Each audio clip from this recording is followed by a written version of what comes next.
नमस्कार, मैं राणा कुमार सिंह केवी स्टूडियो के खास कार्यक्रम कहता बेगूसराय बढ़ता बेगूसराय में आज आप लोगों के बीच एक ऐसे इंसान से मिलवाने जा रहा हूं जिनकी चर्चा अमीरों के बीच कम और गरीबों के बीच अक्सर होती है। जी हाँ, जिन्होंने अपने जीवन को, सामाजिक जीवन को, राजनीतिक जीवन को और पारिवारिक जीवन को गरीबों के लिए, बीड़ी मजदूरों के लिए कुर्बान कर दिया। हमारे बीच अपनी बातों को रखने के लिए बीड़ी मजदूरों के मसीहा बेगूसराय के मोहम्मद एहतेशाम उल हक अंसारी जी हैं। आइए हम मिलते हैं इनसे और आज बीड़ी मजदूरों के मसीहा ये कैसे बने हुए हैं, हर जगह इनकी चर्चा कैसे होती है, हम इनसे जानेंगे। सर, आपका हमारे केवी स्टूडियो में हार्दिक स्वागत है। हमारे दर्शक जानना चाहते हैं कि एहतेशाम उल हक अंसारी जी की पारिवारिक परिवेश कैसी रही, उनका शिक्षा दीक्षा कैसी रही, इसके बारे में हमारे दर्शकों को बताएं। राणा जी, ये बड़ी अजीब दास्तां कि जब किसी के दिल में समाज के प्रति आरज़ू, तमन्ना और उसकी दुखती रग को देखकर उसके खुद को कुर्बान हो जाने को मन करता है। उसी में से एक मैं भी हूँ कि मेरे परिवार छोटे मोटे किसान टाइप के थे, लेकिन ये पिता के पिता थे। लेकिन जब मैं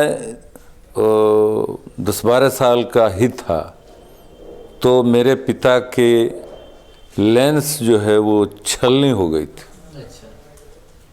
काफ़ी बीमार थे। कुछ हमारे चिकित्सक महोदय कहते थे कि इनको टीबी हो गया, कुछ लेकिन कुछ डॉक्टर साहब को बड़ी ताज्जुब होती थी कि ये जीवित कैसे हैं।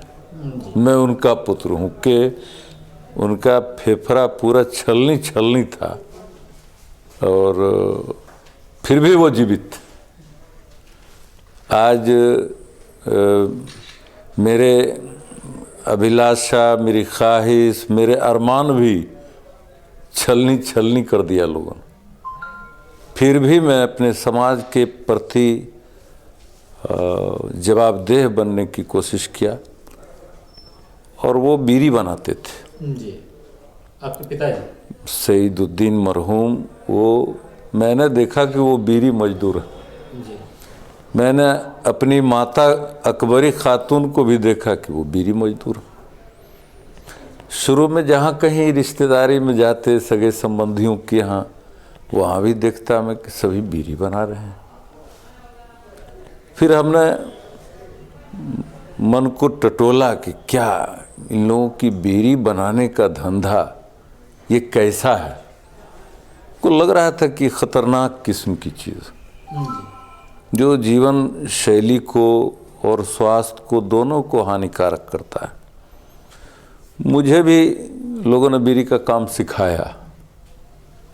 परिवार में जो रहते हैं लोग तो उसी को सिखाया। लेकिन एक बड़ी बात ये थी कि जैसा कि अरबी में भी कहा गया, तलबुल इल्म फरीज़तुन अला कुल्ल मुस्लिम व मुस्लिम। इस्लाम के जो हमारे सबसे प्यारे हैं मोहम्मद साहब ने ये पैगाम दिया दुनिया को कि इल्म को हासिल करो चाहे तुमको चीन जाना पड़े। तो मेरे पिताजी को भी बड़ी ख्वाहिश थी कि मैं तो मजदूर हूँ, मजबूर हूँ, लेकिन मेरे बच्चे मजदूर और मजबूर नहीं रहे। बिल्कुल। उनकी बड़ी अभिलाषा थी कि ये आला सतह की तालीम हासिल करें। तो उन्होंने मुझे थोड़ी जो बची खुची उनकी ज़मीन जायदाद थी, उन्होंने कहा कि हम सबको बेच देंगे लेकिन तुमको पढ़ना है, काम नहीं करना। लेकिन मैं जब देखता था उनको कि आर्थिक संकट में पड़ते हैं तो फिर मेरी जो है हिम्मत हार हार जाती थी। लेकिन फिर वो बिगड़ जाते थे। तो शुरू की पढ़ाई हमने बेगूसराय मदरसा बदुल इस्लाम में, उन्होंने मुझे अनाथालय में रख दिया, जहाँ मुफ्त खाना पीना, कपड़ा, इलाज सब हो रहा था। लेकिन हमको लगा कि यहाँ पढ़ने से वो थोड़ा महदूद हो जाएंगे, हम अलहदा हो जाएंगे, लोगों से अलग होने। हाँ, थोड़ा सा हमको वहाँ लग रहा था कि सारी चीज़ तो वहाँ ठीक है, जीवन शैली अच्छी सिखाई जाती है, मज़हब की भी तालीम है, लेकिन दुनिया तो बहुत बड़ा है।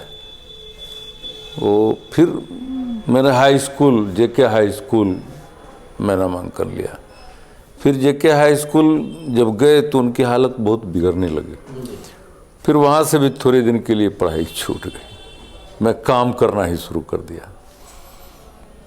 फिर आगे चलकर हुआ कि नहीं साहब, फिर पढ़ा है, व्यापार करनी चाहिए। अच्छा, व्यापार से पैसे आएंगे ज़्यादा अच्छे। वो पिताजी तो लाचार हो गए थे, वो जो हम करते थे सारे लोगों को, वो परिवार में एक भी आदमी कोई मिडिल पास नहीं था, इसका भी मुझे बड़ा सदमा था। पूरे परिवार, पूरे दादा परदादा से लेके खानदान में, हम तो खानदान पहले ही कहा आपको, कोई मिडिल क्लास भी नहीं थे। मेरे पिता थे थोड़ा बहुत, वो पढ़ लिख साक्षर कह सकते हैं उनको, वो माँ भी उसी तरीके से थी।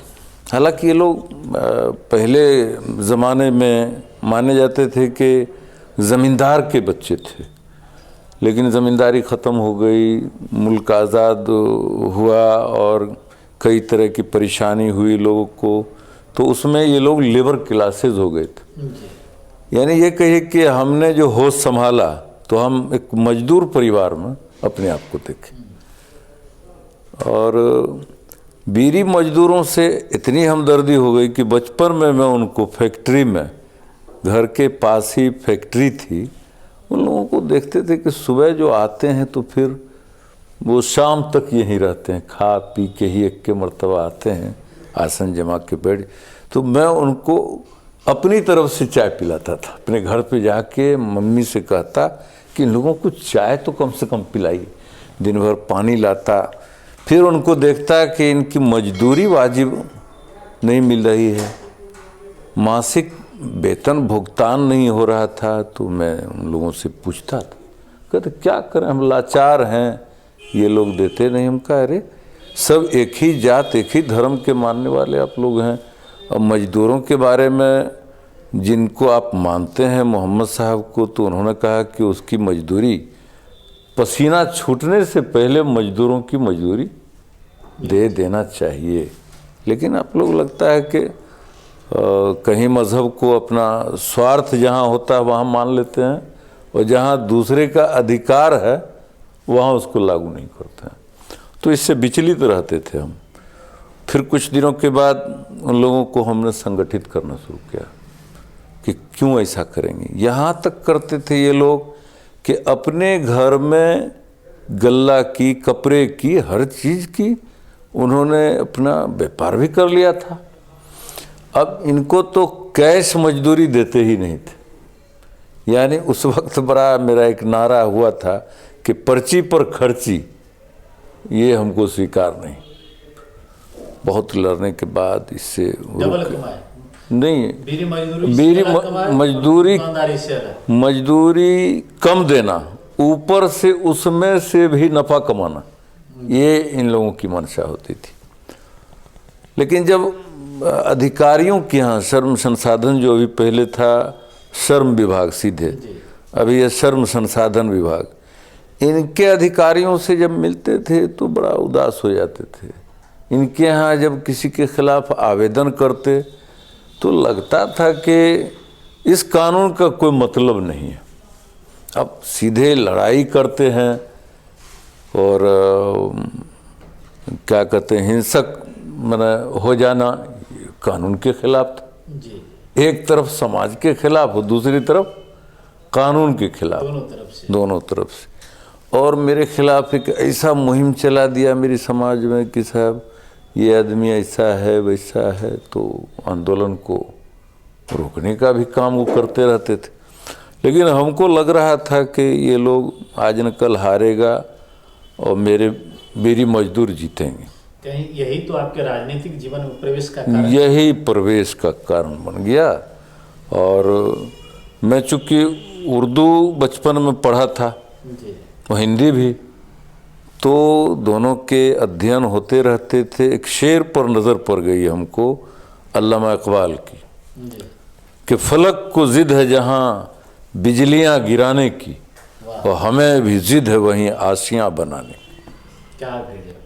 तो ये मुझे बड़ा असर कर गया। दूसरा एक शेर पर नज़र पड़ गई कि अबस है शिकवा तकदीर यज़दां, तुम खुद तकदीर यज़दां क्यों नहीं बनते? अरे तुम क्या रोते फिरते रहते हो कि मुझे ये नहीं मिला वो नहीं मिला? तुमको तो खुदा ने खुद मालिक बनाया इस दुनिया का। पहचानो खुद को। पहचानो खुद को और रोना धोना छोड़ो।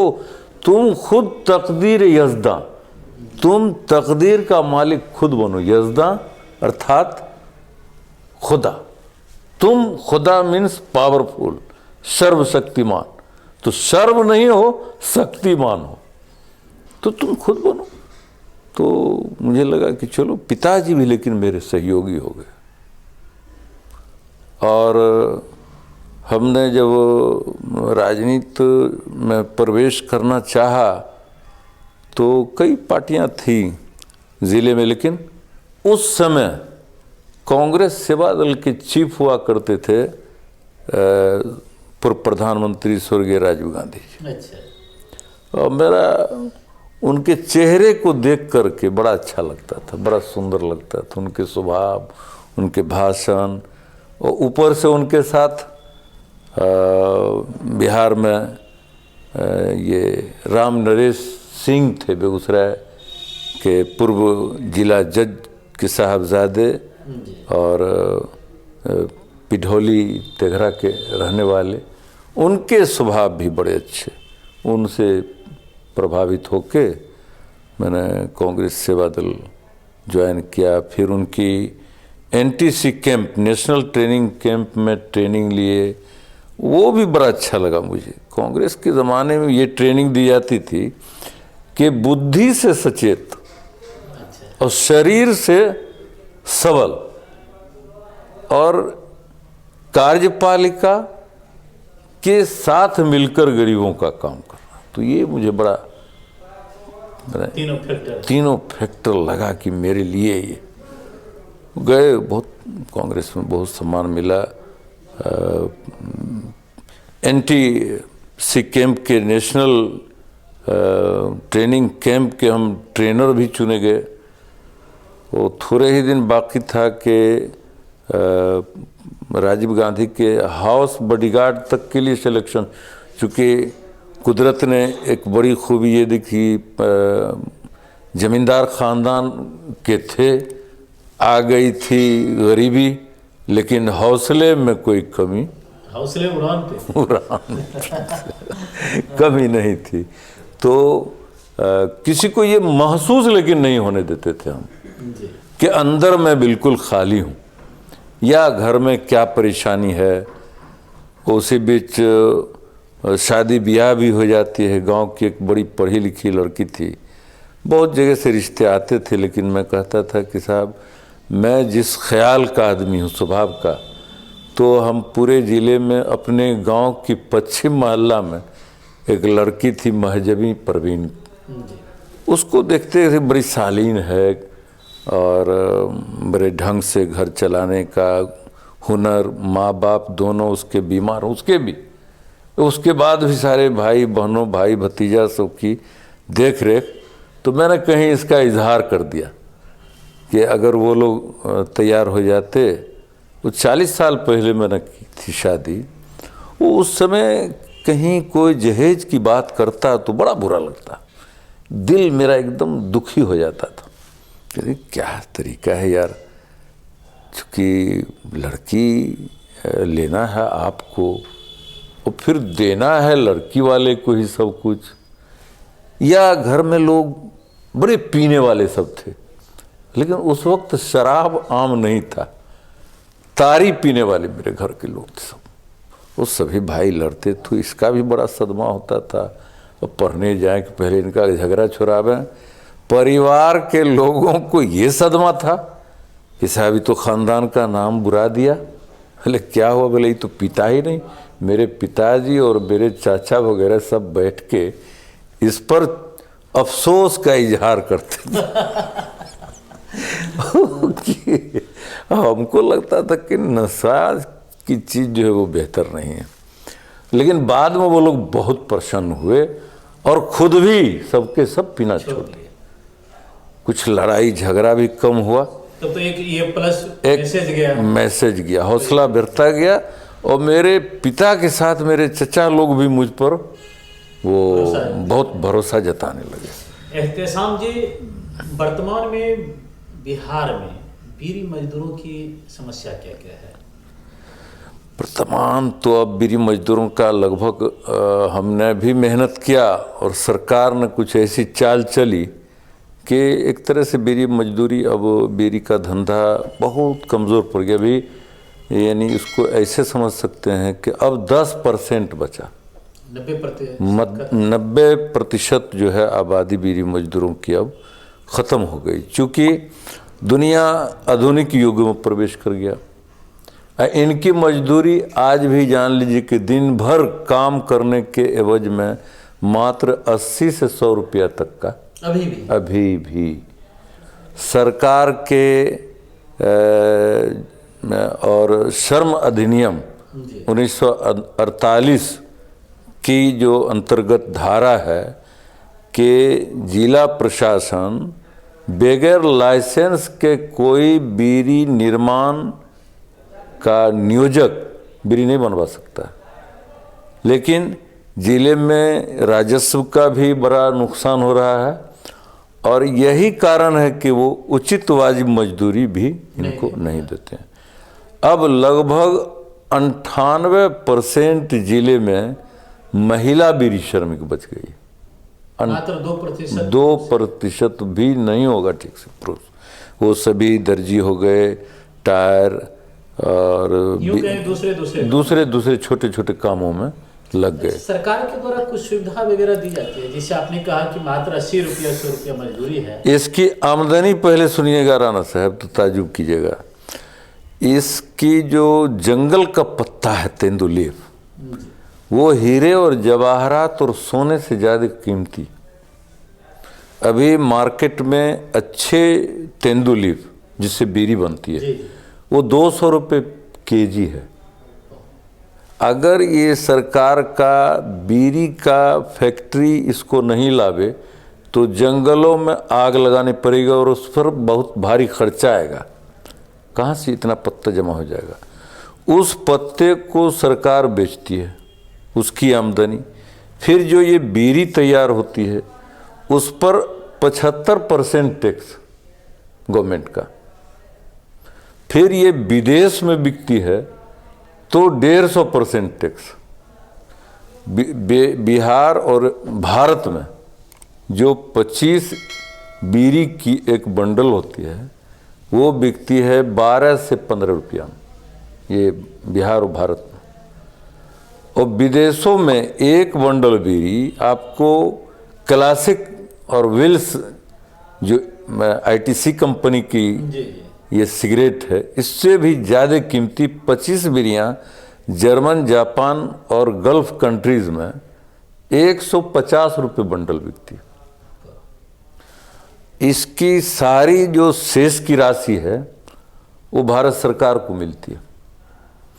इस शेष की जो इनकी इनकम, इससे होने वाली इनकम टैक्स का और सेल टैक्स की 25% राशि भी अगर सरकार इन मजदूरों के वेलफेयर पर, कल्याण पर अगर काम करती तो हम समझते हैं कि बीड़ी मजदूर खुशहाल हो जाता। एहतेशाम जी का भविष्य की क्या योजना है? भविष्य की योजना ये थी कि हमने इस बीच में पढ़ाई मेरा जारी रखा। हमको ये था कि मेरे पिताजी 2002 में गुजर गए। हम उनके आत्मा को भी, और चूँकि जीवन जो है संघर्षीय है, तो इसके बाद हमने जामिया अलीगढ़ से ग्रेजुएशन कर लिया डिस्टेंस जी, एजुकेशन से। हाँ, और फिर एएन कॉलेज में 2004 में एडमिशन लेकर के एमए कर लिया मगध यूनिवर्सिटी से। फिर 2009 में हमने पीआरटी का एग्ज़ाम दिया ललित नारायण मिथिला यूनिवर्सिटी में, और मैं वहाँ क्वालिफाई कर गया पीएचडी के लिए। और चूँकि पैसे बहुत लगते हैं वहाँ, मेहनत बहुत पड़ती है, तो कुछ देर हुई और 2019 में 19 सितंबर 2019 को मुझे वहाँ से बाकायदा पीएचडी की एलन मिथिला यूनिवर्सिटी के। हाँ, अभी फिर बिहार सरकार ने निकाल दिया है असिस्टेंट प्रोफेसर के लिए, उसमें भी हम आवेदन कर दिए हैं। और फिर जब मुनाजिर हसन साहब बेगूसराय आए तो मुझे बड़ी खुशी हुई। मैं डर रहा था कि डॉक्टर मुनाजिर हसन साहब यहाँ आए हैं तो जीतेंगे कैसे। फिर लेकिन जब माहौल देखा कि यहाँ की जो हिंदू आबादी है वो बड़ा एग्रेसिव है, देखिए वो बड़ा एग्रेसिव है, और यही लोग इनको जिताना चाहते हैं। आप तो ग्रामीण क्षेत्र में रहते हैं, क्या ये लगता है कि हमारे बीच हिंदू मुस्लिम जो है अलग अलग है? नहीं, तो उनको नहीं कहीं राजनीतिकरण है ये, यही तो मैं कह रहा था आपको। मैं बड़ा महसूस किया इसको कि बेगूसराय में जो लोग हैं वो सही मानों में इनकलाबी हैं और क्रांतिकारी हैं और मिलनसार हैं और भाईचारा वाले हैं, और सभी अपने अपने धर्म के अच्छे ढंग से मानने वाले हैं कि इन्होंने डॉक्टर मुनाजिर हसन को बेगूसराय में एमपी बना करके रहती दुनिया तक एक मिसाल काम कर दिया। ये दूसरे जिला के लोगों की बस की बात नहीं। और बहुत नहीं, बहुत सम्मान दिया उनको। इनके बाद कोई दल के लोग आए जो उन्होंने कहा हम भी मुसलमान को उम्मीदवार बनाएं, तब तक में माहौल उन्होंने खुद से खराब कर दिया। ये मेरा मानना है, क्योंकि उन्होंने रंग दे दिया दूसरा। और मुनाजिर हसन अपने को पेश भी उन्होंने किया बेगूसराय के नेता के रूप में। उन्होंने कभी ये नहीं दिखाया, जैसे हमको कहें कि चलिए वो कृष्ण जन्माष्टमी का मेला है उसमें चलना, तो वहाँ गए तो पूरे उनके भावना के अनुरूप अपने वेशभूषा को भी बना के गए। कभी नौलखा मंदिर गए तो मुझे ये सब अच्छा लगता था, मुझे भी अच्छा लगता था कि ये होनी चाहिए ना। लीडर को किसी जात धर्म विशेष में कैद करके अपने को नहीं रख, दूसरा आदमी कोई आरोप लगा दो चलेगा। तो यही सब बात है। और अभी फिलवक्त हम 5 तारीख को हो सकता है डीएम साहब को मैंने कल परसों आवेदन दिया है बीरी मजदूर के, लगभग 10 करोड़ रुपया अब सेकेंड इंस्टॉलमेंट की बाकी पर मैं मेहनत कर रहा हूँ। अकेले लरवारा का 80 लाख रुपया बाकी। ये आपकी भविष्य की योजना है? ये भविष्य की योजना ये भी है। और अभी मैं जदयू का यहाँ बेगूसराय में सिपाही भी हूँ। नीतीश कुमार जी का भी काम अच्छा लगने लगा मुझे बिहार में, तो सत्ता में भी आप हैं। और ये भी खुशी होती है कि नीतीश कुमार जी को अगर भाजपा ने सहयोग नहीं किया होता तो बिहार की इतनी अच्छी तस्वीर नहीं होती। हालांकि मैं जिस कम्युनिटी से आता हूँ वहाँ पता नहीं लोगों को अंदर क्या है नहीं अंदर क्या है, लोगों के समझदारी में हमको लगा कि थोड़ा सा कमी है। कमी क्या है कि 85% जो अल्पसंख्यकों की आबादी है वो पसमानदा जात के लोग हैं। अब ये जान लीजिए कि 70 साल की आज़ादी के बाद जो बड़े जात के अल्पसंख्यक हैं वहाँ सैकड़ों पीएचडी किए हुए लोग हैं, सैकड़ों प्रोफेसर हैं, सैकड़ों चिकित्सक हैं, सैकड़ों इंजीनियर हैं। लेकिन बेगूसराय में 47 प्रकार के पसमानदा अल्पसंख्यकों के बीच हमको लगता है 1 या 2, वो भी 2019 में ही दोनों पीएचडी किए।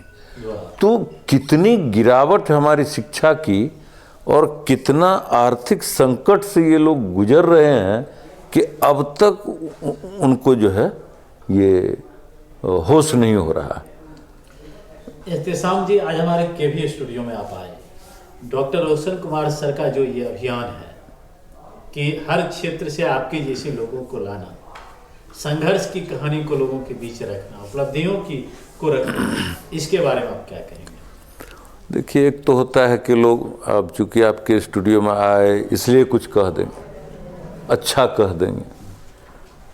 हर अच्छी चीज़ की शुरुआत करने वाले का वो अच्छा कहा जाएगा। अब यहाँ जैसे हम खुद भी दबे कुचले लोगों के बीच जो वंचित समाज के लोग हैं, तो इसी तरह से जितने नेता लोग दबे कुचले हैं या जिस फील्ड में वो अपना वर्क कर रहे हैं, कर रही है, जैसा कि भी मैं बाहर था तो सुन रहा था नेहा कुमारी का, तो ये जो दबा हुआ लोग हैं जिनके हौसले थोड़ा सा पस्त हो रहे थे, उनको आप हौसला देते हैं तो कहते हैं लोग कि किसी को सब कुछ दे दिया जाए और उसके पास हौसला नहीं हो तो समझो कि वो कुछ नहीं है।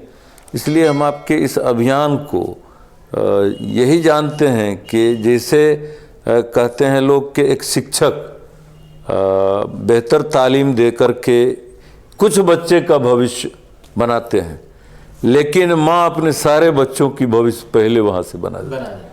तो ये तो एक तरह से गोया आपने जो ये अभियान शुरू किया है, तो हर तरह की एक इनकलाब लाने का, उनके अंदर चेतना जगाने के लिए एक आपका और आपके रोशन कुमार जी का एक तरह से गोया एक बेहतर अभियान है। इसके लिए मैं आप तमाम लोगों को मुबारकबादी देता हूँ, बधाई देता हूँ। और मुझे तो व्यक्तिगत बहुत खुशी हुई, ये दूसरा मौका है। मेरे छोटे भाई अजीज़म जब पटना में पीटीएन चैनल चलाते थे, श्रीकांत प्रत्युष, तो एक मर्तबा उन्होंने मुझे ना, एक मर्तबा क्या कई मर्तबा उन्होंने बुलाया था। और फिर एकाक मौके से हमारे रजनीश कुमार हैं ईटीवी बिहार के, महफूज आलम तो मेरे यहाँ आए और उन्होंने भी मेरी मदद की। और ईटीवी का चल रहा था अधूरे ख्वाब का योजना, तो उस पर 3 दिनों बेगूसराय में यहाँ ठहरे सर्किट हाउस में, और लगभग 25 मिनट्स का उन्होंने एक स्टोरी बनाया और उसको ईटीवी पर चलाया। पूरी दुनिया ने देखा, आप भी उसको आज भी देख सकते हैं कि 5 अप्रैल 2015 जब आप यूट्यूब पर डायल करेंगे तो अधूरे ख्वाब, तो आप देख सकते हैं कि हम बीड़ी बनाते हुए और बीड़ी पीते हुए और मेरे कई सहयोगी साथी जो हमारे यूनियन के हैं वो लोग हैं, काफ़ी संख्या में महिलाएं और विकलांग लोग। हमने उसमें बताया था कि टोबैको के बुरे असरात से पेट में जन्म लेने वाले बच्चे भी, उस पर भी उसका बुरा असर पड़ता है। क्योंकि जब मौसम का असर हमारे पूरे बॉडी पर पड़ता है तो गोद में सूख लिए हुई हमारी बहनें बेटियां, और वो जब बीड़ी निर्माण करती है और उसके बिल्कुल नज़दीक से सांस चल रहा है, हम तो अब जी चाहता है कि हम सरकार से मांग करें कि इस काम को मुकम्मल तौर पर बल्कि ख़त्म कर दिया जाए। हालांकि कुछ लोगों को इसकी तकलीफ़ होगी, लेकिन ये काम बढ़िया नहीं है। उसकी जगह कोई नई योजना, उसके जगह में लघु उद्योग के जाल बिछे हुए हैं। अभी पहले भी था, आज भी है, लेकिन आज थोड़ा ढंग से है। पहले बड़ा मुश्किल होता था किसी को 1 लाख रुपया लोन लेना।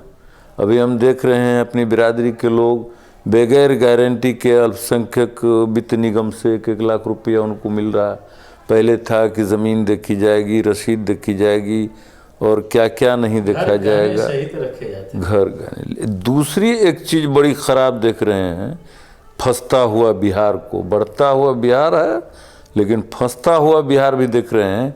ये जो प्राइवेट निजी बैंकिंग कंपनियों ने जो गांव में जाल बिछाया, इससे गरीब आदमी को हम बहुत परेशान हैं। उनको साप्ताहिक जो उनको पैसे जमा करने पड़ते हैं, वहाँ कोई सोच नहीं है, कोई उनको हिसाब करके बताने वाला नहीं है।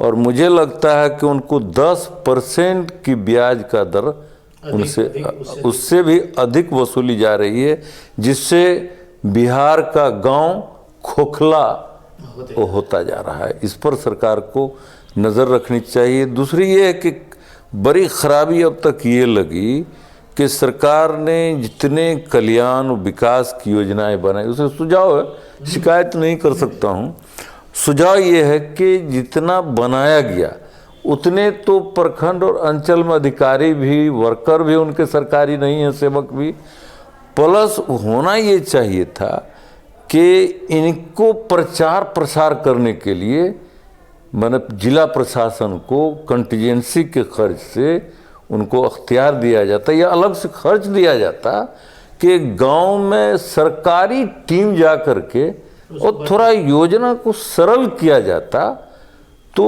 और भी बेरोजगारी और गरीबी दूर हो सकती थी, है ना। ये थोड़ा सा गड़बड़ चल रहा है।